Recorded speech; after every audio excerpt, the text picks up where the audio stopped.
Hi friends. నా పేరు Surendra. Welcome back to my channel. Promo వెనకాల 'బిగ్ బాస్' ఉద్దేశ్యం ఏందో డీకోడ్ చేద్దాం.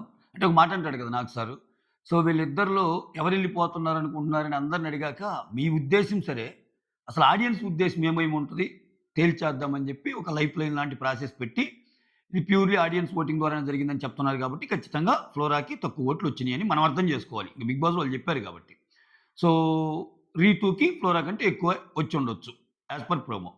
సో, అది చెప్తాడు. అయితే ఆడియన్స్ ఉద్దేశం ప్రకారం ఉన్నప్పుడు ఇంక వాళ్ళని అడగాల్సిన పని లేదుగా. ఎందుకు అడిగాడు? అదొక ప్రాసెస్ అంతే. అంటే ఇక్కడ గాని గమనిస్తే ప్రోమోలో, ఈ ప్రోమోలో రీతూకి సపోర్ట్‌గా చెప్పినోళ్ళందరిని చూపిచ్చాడు. రీతూ ఉండాలి సార్. ఎందుకంటే 5 వారాల నుంచి గేమ్ ప్లాన్ చూస్తే ఆమె చాలా బాగా ఆడిందని పవన్ కళ్యాణ్ ఇమ్మాన్యుయల్ చెప్తాడు. సో, వీళ్ళిద్దరిలో పోల్చుకుంటే కొంచెం రీతూనే స్ట్రాంగ్‌గా ఆడింది అన్నట్టు అమ్మాయి పేరు దివ్యనికిత చెప్తది. స్ట్రాంగెస్ట్ ప్లేయర్ రీతూనే అన్నట్టు పవన్ కళ్యాణ్ గూడా చెప్తాడు. ఓకేనా? ఎఫర్ట్స్ ఎక్కువ పెట్టిందని చెప్పి దివ్య అంటది. Something like that. ఒక పాజిటివ్ వర్డ్స్ వాడతారు ముగ్గురు. సో, ఇక్కడ ఉండే వాళ్ళకి పాజిటివ్ వర్డ్స్ వాడితే పెద్దగా ఉండే వాళ్ళతో పెద్దగా వైరాలేం రావు.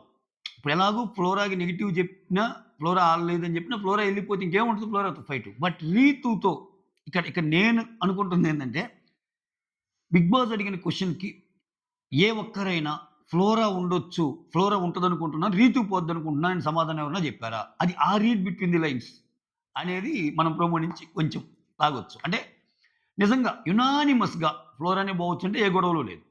ఏ గొడవలు లేదు. బట్ అలా కాకుండా ఏమో సార్ నాకు తేడా కొడుతుంది. ఈసారి రీతూనే పోవచ్చు అని ఇంట్లో ఎవరైనా చెప్పి దానికి ఒక రీజన్ ఇచ్చారనుకోండి. అది కంటెంట్ అయ్యిద్ది బిగ్ బాస్‌కి. రీతూ రాంగానే అవునా? నేను అంత ఇదిగా అనిపించానారా? అంటే ఫ్లోరా కంటే నేను అంత తక్కువ ఆడానారా?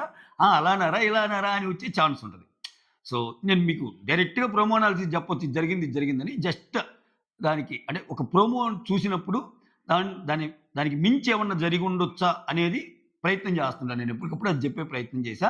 అది షేర్ చేసుకునే ప్రయత్నం చేశా. దానికంటే ముందు మీరైతే మాత్రం ఒక లైక్ కొట్టి స్టార్ట్ చేయండి. అదేంట్రా ప్రోమో అయిపోయింది కదా! ఇంక లైక్ కొట్టేయండంటే చెప్తా. ఇంకొంచెం ఉంది. అందుకనే మిమ్మల్ని లైక్ అడుగుతున్నాను. మీరు లైక్ కొడితే మన వీడియో కొంచెం ముందుకెళ్తది. యెస్. ఇక్కడ గాని చూస్తే ఇమ్మాన్యుయల్ జెన్యూన్‌గా ఫీల్ అవుతున్నాడు. ఇమ్మాన్యుయల్ బాధలో అర్థం ఉంది. ఎందుకంటే ఇమ్మాన్యుయల్ మీరు చూస్తే తనూజతో క్లోజ్‌గున్నా, భరణి గారితో క్లోజ్‌గున్నా, ఎవరితో క్లోజ్‌గున్నా రీతూతో బాండ్ కొంచెం డిఫరెంట్‌గా ఉంటది ఇమ్మాన్యుయల్ మీరు గమనించండి. ఎందుకంటే వీళ్ళిద్దరు ఎప్పటి నుంచో జబర్దస్త్‌లో ఉన్నోళ్ళు. ఆ ఎఫెక్షన్ ఉంటది రీతూ అంటే. రీతూ అంటే అప్పుడప్పుడు ఏదో కోపంగా చెప్పినా రీతూతో చాలా కన్వర్జేషన్స్ ఉంటాయి ఇమ్మాన్యుయల్. అంటే చాలా ఫ్రెండ్లీ బాండ్ ఉంటది. సో, ఖచ్చితంగా రీతూ మీద రీతూ ఎళ్తుందేమో ఎంత రీతూ ఉంటదని చెప్పినా ఒక 1% ఛాన్స్ అయిన రీతూ ఎళ్ళిద్దనుకున్నప్పుడు కలిగే బాధ ఉంటది. ఆ బాధ జెన్యూన్‌గా కనపడింది ఇమ్మాన్యుయల్ దీంట్లో అయితే. సో, ఇక్కడ ఎళ్తా వీళ్ళిద్దరిని మీరు ఎవరికైనా థాంక్స్ చెప్పాలనుకుంటున్నారా అన్నప్పుడు, సో, ఇక్కడ ఫ్లోరా ఏమో నేను చాలా సార్లు ఏడ్చానండి హౌస్‌లో. ఇన్ ది ఎంటైర్ హౌస్ నేను ఏడ్చినప్పుడు నా దగ్గరికొచ్చి ఎందుకు ఏడుస్తున్నావు? ఏంటి? అని బుజ్జగించి ఆ! Something like that. నేను యాజ్ ఈజ్ వర్డ్స్ పెట్టడం లేదు చెప్తున్నా. సో, నా దగ్గరికొచ్చి మాట్లాడి నన్ను కూల్ చేసి అంటే నాతో నా బాధను అర్థం చేసుకుంది సంజన అన్నట్టు చెప్తుంది. ఇక్కడ రీతునడిగితే నాకస్సల ఎళ్ళాలని లేదురా! నేను చాలా మిస్ అవుతున్నా పవన్. నాకు చాలా బాధగుంది నిన్నొదిలి ఎళ్ళాలంటే అని రీతు చెప్తే, అక్కడ కళ్ళల్లో అయితే నీళ్లు తిరిగినియి. అది జెన్యూన్ ఎమోషన్. డీమాన్ పవన్‌ది genuine emotion. So, Demon Pawan already చెప్పున్నాడు. ఒక్కోసారి పెద్ద పెద్ద విషయాలకి నాకు బాధ రాకపోయినా చిన్న చిన్న విషయాలకొస్తదని. రీతు ఎళ్ళిపోవటం అనేది ఆబ్వియస్‌గా జెన్యూన్ ఎమోషన్ ఆయనకి. అసలు ఆ ప్లేస్‌లో నిలబడటమే జెన్యూన్ ఎమోషన్. ఎళ్ళిపోవటం పక్కన పెట్టు. అదేంటే నువ్వు వెళ్ళిపోవటం గురించి ఆలోచిస్తున్నావే అది కాదే. అసలు నువ్వు అక్కడ ఉండటమే నాకు అసలు అర్థం కాలేదే ఏంది అన్నా అనొచ్చు. సో, లోపలికొచ్చాక. ఇది ప్రోమో. అయితే ఇక్కడ శ్రీజ గురించి అంటే ఇక్కడ లాస్ట్‌లో శ్రీజ గురించి ఒక ముక్క చెప్తాను. ప్రోమోలో లేకపోయినా. ఎందుకంటే బయట జరుగుతున్న చర్చ గాని, ఎక్కువ మెసేజెస్ ఏందంటే శ్రీజ రీ ఎంట్రీ ఉంటుందా? శ్రీజ సీక్రెట్ రూమ్‌కెళ్తదా? ఇయన్నీ ఆల్రెడీ ఎలిమినేషన్ అయిపోయింది. సీక్రెట్ రూమ్ ఏం లేదు. డైరెక్ట్ ఎలిమినేషనే. బస్ కూడా అటెండ్ అయింది ఆ అమ్మాయి. బయటికొచ్చేస్తది రేపు సండే అయిపోంగానే. ఈరోజు సాయంత్రం అయిపోంగానే. సో, ఇక్కడ నాగార్జున సార్ ఒక మాట అంటాడు. కేవలం ఆడియన్స్ ఓట్లతోనే అని ఒక మెన్షన్ చేస్తాడు. అలా మెన్షన్ చేసాడంటేనే ఆడియన్స్ ఓట్స్ ద్వారా వీళ్ళిద్దరిలో ఎళ్ళిపోయినట్టు. కదా! ఇక్కడ సెకండ్ ఎలిమినేషన్. ఓకే. దీన్ని బట్టి ఫ్లోరా అందరికంటే లీస్ట్ ఓటింగ్ ఉంది అనుకుందాం. అనుకుంది ఎళ్ళిపోయింది. ఇక్కడ సెకండ్ ఎలిమినేషన్ ఇంకా ఆడియన్స్ ఓట్లు బేస్ ప్రకారం జరిగిందా? ఇప్పుడు మామూలుగా అయితే సెకండ్ ఎలిమినేషన్ ఎలా ఉండాలి? ఒక 10 మంది రేస్‌లో ఉన్నప్పుడు లాస్ట్ వచ్చినోడు ఎళ్ళిపోయాడు. లాస్ట్ కంటే ముందు వచ్చినోడు ఎళ్ళిపోవాలి. అంటే ఇక్కడ రీ ఫ్లోరా కంటే ముందుంది శ్రీజానా? మిగిలిన వాళ్ళందరికి అంత ఓటింగ్ ఉందా? సో, అనేది ఇక్కడ క్వెషన్ మార్క్. అది నేను చెప్పాలనుకుంటున్న పాయింట్ ఇక్కడ. ఇప్పుడు ఈళ్ళిద్దరికి చెప్పినట్టే. ఇప్పుడు ఈళ్ళిద్దరికి చెప్పి ఈళ్ళిద్దరిని నిలబెట్టారు కదా! బట్ అక్కడ నిలబెట్టింది ఎవరిని? శ్రీజాని, సుమన్‌ని. శ్రీజాని, సుమన్‌ని నిలబెట్టినప్పుడు ఓకే. ఇక్కడ ఇంక రీతు పార్ట్ ఎండ్ చేసి ఓకే. మీ ఇద్దరిలో నీకు ఓట్లు ఎక్కువ పడ్డాయి. తిను తక్కువ పడ్డాయి కాబట్టి ఫ్లోరా ఎళ్ళిపోతుందని చెప్పాక లాస్ట్‌లో మళ్ళా శ్రీజాని, సుమన్‌ని వైల్డ్ కార్డ్స్ ద్వారా పెట్టి ఎలిమినేషన్ చేయించడం వెనకాల అక్కడ క్లియర్‌గా మనం అర్థం చేసుకోవచ్చు. బిగ్ బాస్ క్లియర్ కట్‌గా శ్రీజాని ఎలిమినేట్ చేయాలనుకున్నాడు అంతే. ఎందుకంటే ఇక్కడ సుమన్ శెట్టికి అంత ఓటింగ్ లీస్ట్‌లో ఓటింగ్ ఉందంటే లేదు. సుమన్ శెట్టి ఓటింగ్ పరంగా ఆయన top 4, top 5 voting. Sanjana, Suman అంతా ఒక రేంజ్‌లో ఉన్నారు. సో, ఖచ్చితంగా కొంచెమైనా సరే శ్రీజాకే తక్కువ ఉంటది సుమన్ కంటే. బట్ శ్రీజ ఓటింగ్ రీతుతో కంపేర్ చేసినప్పుడు మాత్రం శ్రీజ తక్కువ కాదు. ఇక్కడ డిఫరెన్స్ గమనించండి. ఖచ్చితంగా శ్రీజాది ఎక్కువే.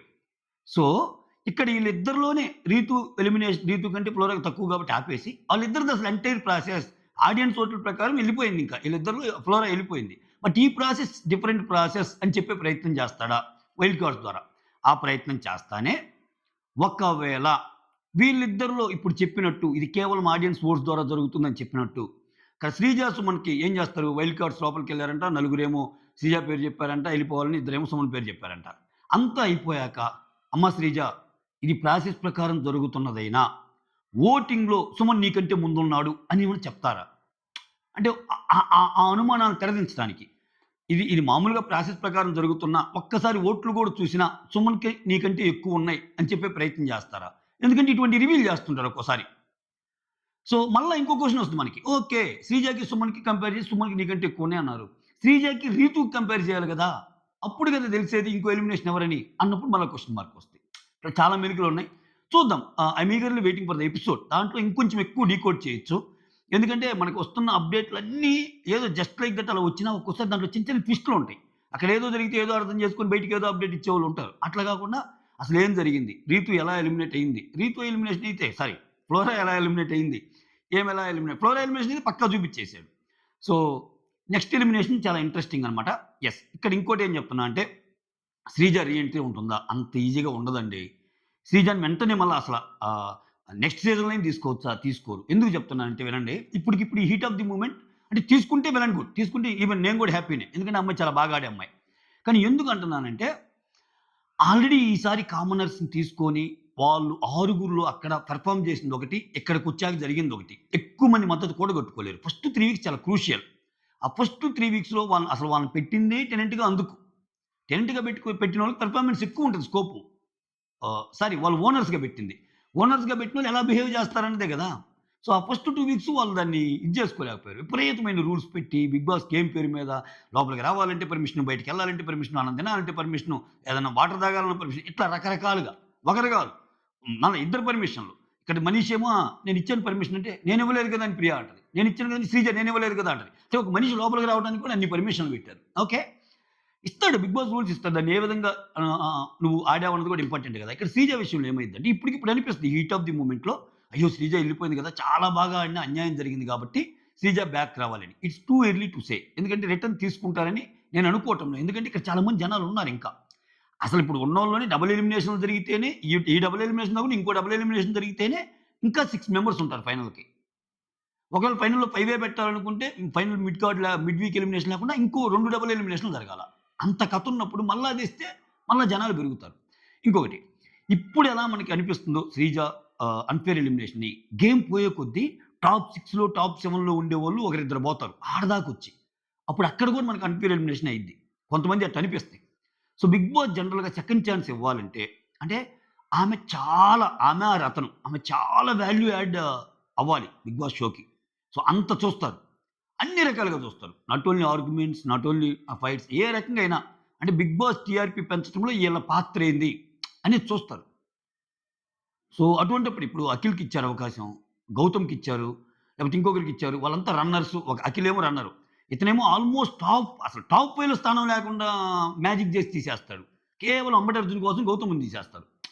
అటువంటి సీన్స్ అప్పుడు అయ్యో! వాళ్ళు ఆడదాకొచ్చారు కదా! అని ఇస్తారు. ఇక్కడేందంటే ఈ అమ్మాయి చాలా ముందుగానే ఎళ్ళిపోతుంది. ఆల్‌మోస్ట్ లైక్ నీకు ఫిఫ్త్ వీకే ఎళ్ళిపోతుంది కదా! ఈ అమ్మాయి. సో, ఇంకా చాలా వీక్స్ ఉన్నాయి. ఈ చాలా వీక్స్ ఉండేటప్పుడు ఆ ఫైనల్ వీక్స్‌లో చాలా మంది పోరాడి ఎవరైనా పోయారనుకో, వాళ్ళ మీద ఇంకొంచెం సింపతి ఎక్కువ కావచ్చు. మోర్ ఓవర్ వాళ్ళ పెర్ఫార్మన్స్ ఇంకొన్ని ఎక్కువ వారాలు చూస్తాం మనం. ఇప్పుడు ఇక్కడ 5 వారాలతో అయిపోయింది శ్రీజ. ఈ రోజు గుర్తున్నంత రేపుండదు. రేపున్నంత ఎల్లుండుండదు. అంతెందుకు ఈ సండే ఎపిసోడ్‌లో వాళ్ళందరం చూడంగానే అబ్బా! 'దివ్యల మాదిరి' బాగా కలిసిపోయిందిరా. ఏష్ ఏంది ఇట్లా ఆడుతుంది. ఇయన్నీ మాట్లాడుకుంటాం మనం. ఇంకా ఇంకా ఉండదు.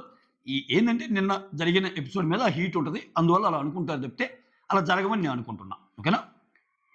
సో, అది. ఒకవేళ నిజంగా జరిగితే I am very happy for her. Game ఆడుతుంది కాబట్టి. బట్ 'బిగ్ బాస్' థాట్ ప్రాసెస్‌ని బేస్ చేసుకొని నేను చెప్తున్న ఒక ఇదనమాట. సో, అది. ఆ ఉద్దేశ్యం ఏంది అని పెట్టడం వెనకాల ఏందంటే, రీతు కోపానికి బలైపోయారని ఎందుకు పెట్టారంటే, అక్కడ అందరూ రీతుకి పాజిటివ్ చెప్తారు. ఒకరిద్దరే నెగెటివ్‌గా చెప్తారా? అంటే రీతు పోద్దనుకున్నాను. Negative in the sense Rithu పోద్దనుకుంటున్నాను. ఫ్లోరా ఉంటదనుకున్నాను అని చెప్పేవాళ్ళు ఒక్కరైనా ఉన్నారా? దానికోసం 'బిగ్ బాస్' ఏదైనా ఏసాడా? ఉద్దేశ్యం ఏందని అంటాం వెనకాల. ఆయన ఉద్దేశ్యం ఏందనకాల ఆయన ఉద్దేశ్యం ఏంది అనేది మన ఉద్దేశం ప్రకారం చెప్తున్నా. నా ఉద్దేశం ప్రకారం ఏమనుకుంటున్నారో మీ ఉద్దేశాన్ని మీ కామెంట్స్‌లో తెలియజేయండి. That's all. ఏందిరా ఈ ఉద్దేశం, గిద్దేశం. That's all. Thank you so much. Signing off మీ సురేంద్ర. ఒక లైక్ మాత్రం ముఖ్యం మిగులు. ఓకే.